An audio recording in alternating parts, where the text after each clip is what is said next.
Mae yna rai trionglau ongl sgwâr arbennig ble mae hydoedd yr ochrau I gyd yn rifau cyfan. Na dyma ni enghraifft o'r math yma o driongl, ble mae hydoedd yr ochrau fan hyn yn 3 cm, yn 4 cm ac yn 5 cm I gyd yn rifau cyfan. Na pan mae gennym ni driongl o'r math yma, dyn ni'n deud fod gennym ni driawd Pythagoraidd. A dyn ni'n gallu sgwennu y triawd yna mewn cronfachau, hein ydy hydoedd yr ochrau, mewn trefn o'r lleiafrif mwyaf yn fan hyn felly 3, 4, 5. Nawr unwaith ni'n ffurfio neu'n ffeindio un triawd Pythagoraidd, dyn ni wastad yn gallu lluosi y rhifau yma efo unrhyw rif cyfan arall I ffurfio triawd Pythagoraidd arall.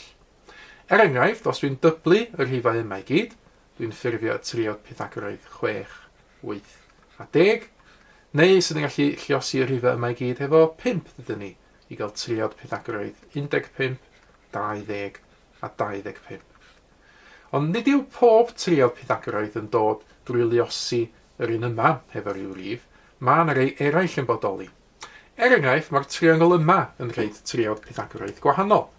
Os dyn ni mesur hyd yr ochrau, beth sydd gennym ni ydy 5 cm, fel uchder i'r triongl, 12 cm fel sail i'r triongl, ac yna 13 cm fel hypotenuse i'r triongl. Ac felly gan fod y mesuriadau yma I gyd yn rifau cyfan, dyn ni'n gallu deud fod y rhifau 5, 12 ac 13 yn ffurfio triawd Pythagoraidd gwahanol.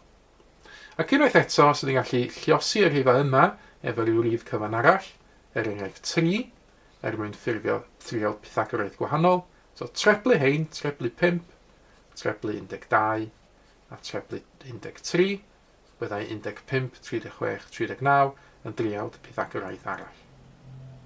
I orffen y fideo, dyma ni lun yn dangos rhai triawdau Pythagoraidd gwahanol.